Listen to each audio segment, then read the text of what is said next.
What do you know of eternity?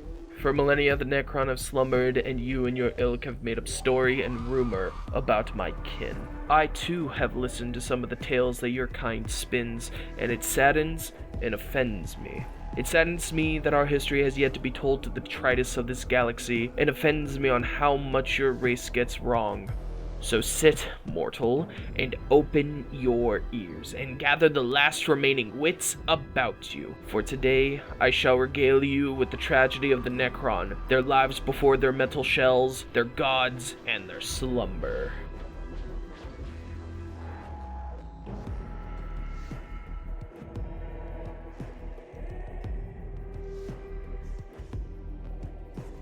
Long before humanity had spawned from the primordial soup on Terra, before the Eldar ruled the stars, there was the Necrontyr.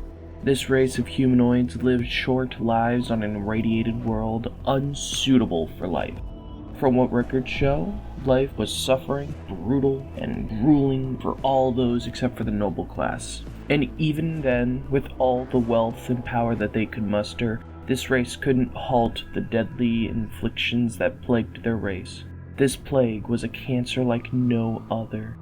Being a part of their genetic makeup, large cysts would cover their bodies starting in early adulthood, though the noble classes were luckier, with tumors only appearing in their 40s. With lives like this, it was no wonder that this race would want to conquer the stars and find a home that would free them from the massive lumps of cancerous flesh.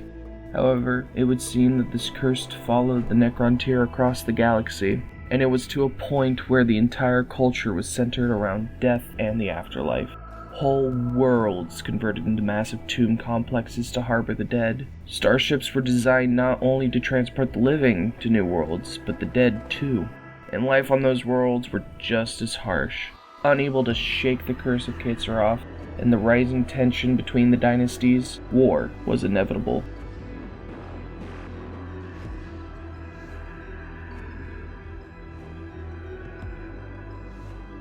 Now I must clarify that my memory of this period is extremely foggy, so I may be bound to get some things wrong. However, what is clear to me is that it started as a few battles, a planet or two, a rebellion to be crushed. Soon, entire dynasties were picking sides. It was here that the Necrontyr went to war with itself. For years, battles were fought, territories claimed, and entire dynasties destroyed. The Triarch, wanting things to come to an end, went to an even older race, one whose name was lost to the sands of time, only known by the simplest of words, the Old Ones. Thal'rakh, the Silent King, and his council of Triarchs went to the Old Ones and begged them to rid them of their horrid lives so that they may know peace. The Old Ones, however, not wishing to interfere with the lives of mortals, decided to decline Thal'rakh's plea and left. This would open a can of worms that not one soul was prepared for. Torn by the Old One's decision, Thal'rakh and the Triarchs banded the Necrontyr together against a common foe. This would be the first war in heaven. The Necrontyr would blindside the Old Ones and force them to create the millennia-long enemy, the Eldari. This would see the Necrontyr lose, however. Being the ever-stubborn race, the Necrontyr, on the brink of going back to their civil wars, found something far more ancient than the Old Ones. The Necrontyr learned of why their world was so irradiated, why their lives were cut so short, the Catan, gods of the mortal plane, though at this time they were nothing more than floating blobs of primordial ooze, and they were hungry.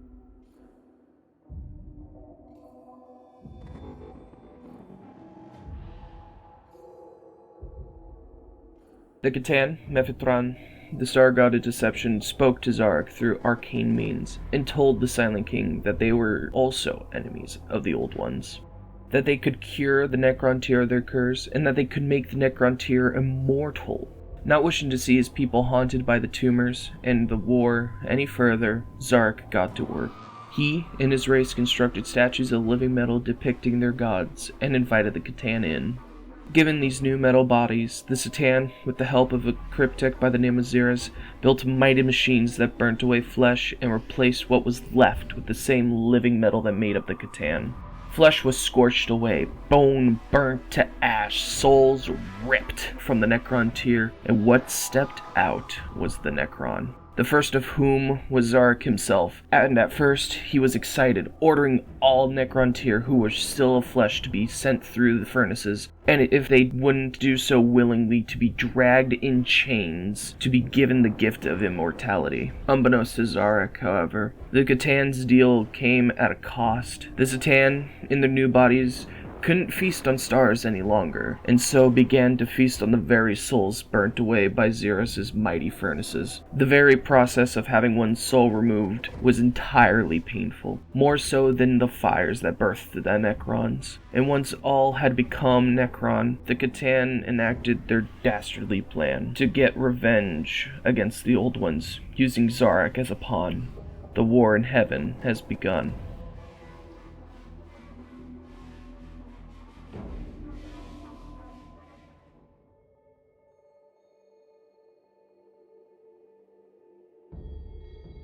Thal'rakh, the last of the sentient Necron, learned of this betrayal by the C'tan, and with the command protocols embedded within him, he bided his time and waited to take his revenge against the Star Gods. And thus started the Second War in Heaven, and this time it was more deadly than before. Stars used as ammunition, entire planets converted into great war machines, whole systems wiped from existence, and all just to get revenge against a benevolent race that refused to save another from a dreadful disease. As the war in heaven waged, the Old Ones, seeing their demise, crafted more and more races to help in their losing battle. Most I have forgotten the names of, but a few select stand out.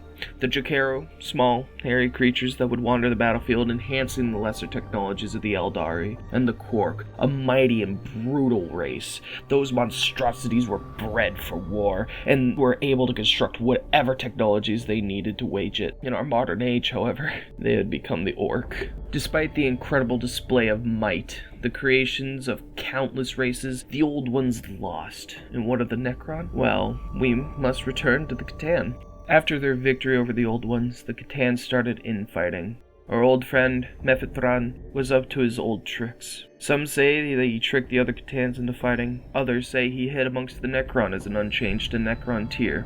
During this time of unrest between the C'tan, the one who doomed his people took his chance. Using the war machines built by his race and armed with the command protocols, Thal'rakh, the last of the Silent Kings, turned against his race's new oppressors and shattered them into pieces. Legend even says that Thal'rakh managed to completely eradicate one of the C'tan, Lendugor, the Flayer. However, parting is such sweet sorrow, and the Flayer knew this, and decided to part this world with a gift. If living, cancer-filled lives on an irradiated world was a curse, then this virus was a nightmare. But that is a story for another time.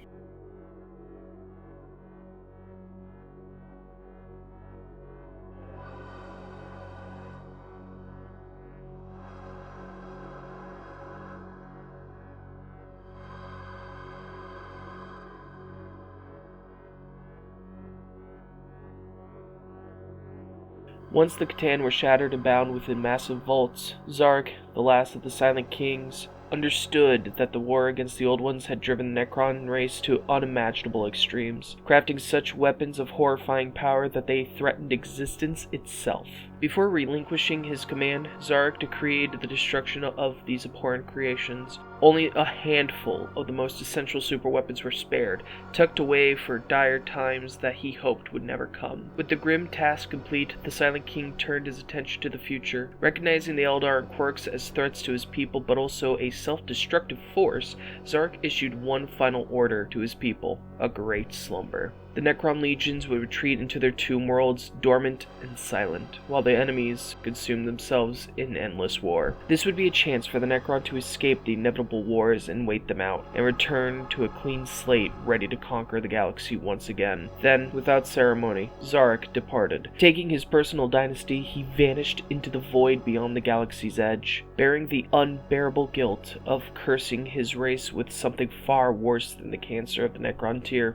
Exile was his penance, and for a millennia, that was the status quo. The Eldar rose to power, then fell. The Empire Man rising from its ashes, and like a cycle, fell once more. But recent events have bent the plans with the weight of necessity. The Tyranids, an alien hunger with no end, brought the Silent King back to the galaxy, and forced him to order for the slumbering tombs to awaken once more. His return, however, was far from triumphant. Old rivalries festered, and his presence reignited division that had simmered even before the Great Slumber. Dynasties rebelled, power plays unfolded, and echoes of betrayal whispered anew. But much like the Flayers' curse, that is a tale for a different time, and one that is still ongoing.